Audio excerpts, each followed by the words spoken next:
Isu hangat petang ini, kes saman fitnah Ketua Hakim Syari ke atas Lokman Adam selesai.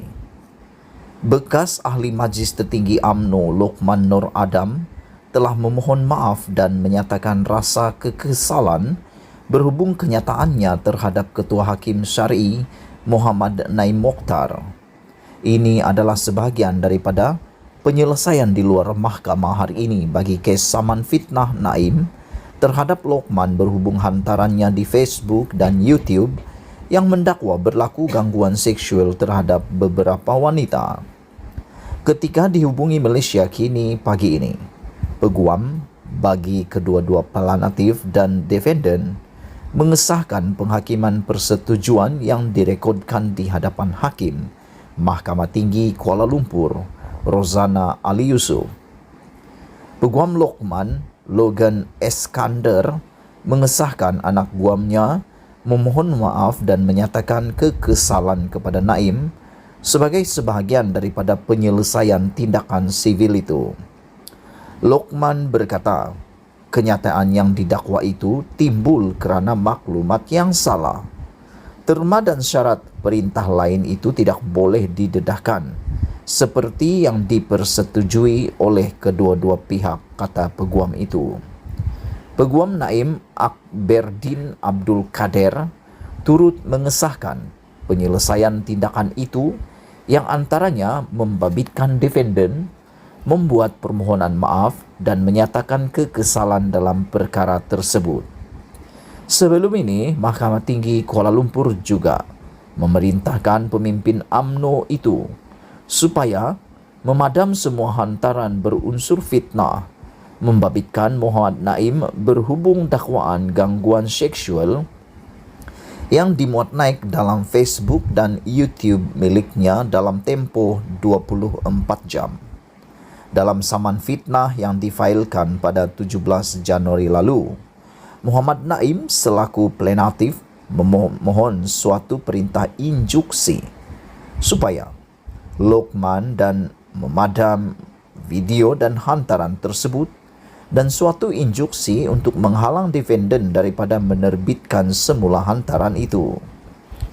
Muhammad Naim, 54 tahun, memfailkan saman atas kapasiti peribadi dengan menamakan Lokman, 49 tahun, bagi menuntut ganti rugi berjumlah RM30 juta ringgit berhubung dakwaan gangguan seksual terhadap beberapa wanita, termasuk seorang datin.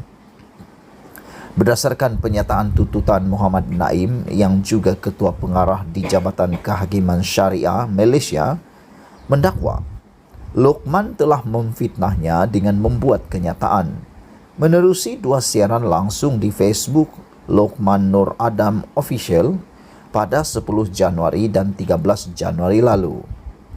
Muhammad Naim mendakwa defendant juga memuat naik siaran langsung itu di YouTube miliknya masing-masing pada 10 Januari dan 14 Januari, selain memuat naik 3 hantaran fitnah terhadap beliau di Facebook milik defendant pada 11 Januari dan 13 Januari lalu.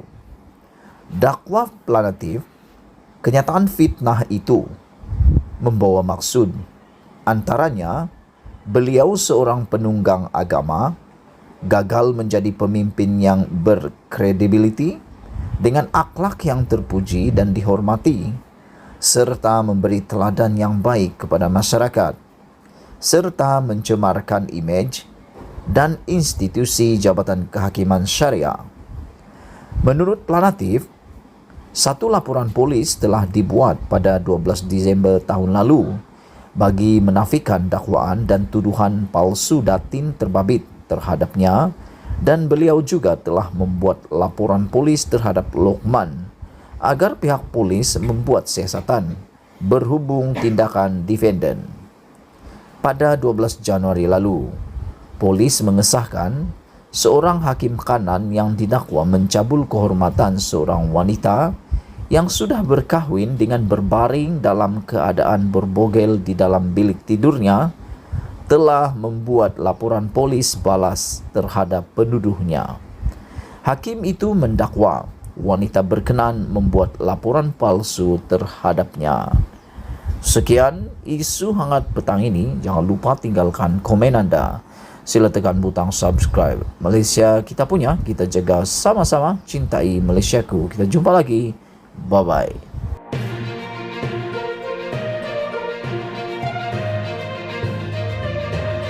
Isu hangat petang ini, Najib menunggu hukuman. Speaker Dewan Rakyat Azhar Azizan Harun hari ini akan memutuskan sama ada kenyataan Najib Razak BN Pekan mengenai pembayaran balik 1MDB telah mengelirukan Parlimen selepas menerima maklum balas daripada Tony Pua, Pakatan Harapan PH Damansara. Saya telah meneliti penjelasan tersebut.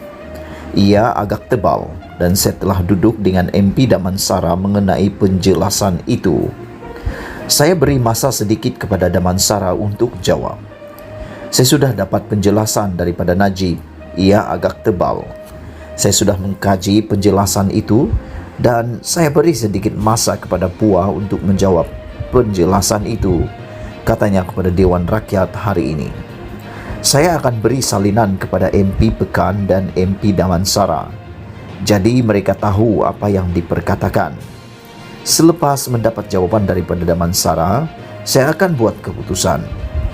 Perkara agak rumit kerana ia melibatkan fakta dan butiran spesifik.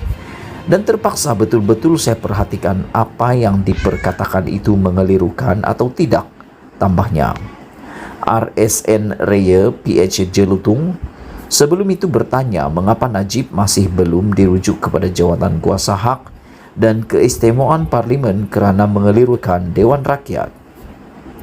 Najib memberitahu Dewan Rakyat pada 2 Mac bahawa tiada 1 sen pun digunakan untuk membayar balik jumlah hutang prinsipal 1MDB kerana pelbagai entiti termasuk Goldman Sachs, firma audit KPMG dan Deloitte, M-Bank dan Jabatan Kehakiman Amerika Syarikat DOJ telah memulangkan dana 1MDB berjumlah RM23 bilion kepada Malaysia.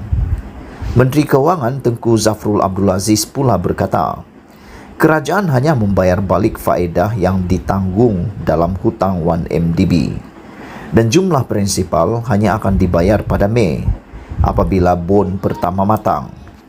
Ini mendorong Pua mengemukakan usul merujuk Najib kepada jawatan kuasa keistimewaan Parlimen kerana mengelirukan Dewan berhubung perbahasannya mengenai hutang 1MDB. Sumber dipetik dari Malaysia Kini, dipetik daripada sahbudin.com. Sekian isu hangat malam ini. Jangan lupa berikan komen anda tentang isu hangat pada malam ini. Sila tekan butang subscribe dan kita jumpa lagi. Bye-bye.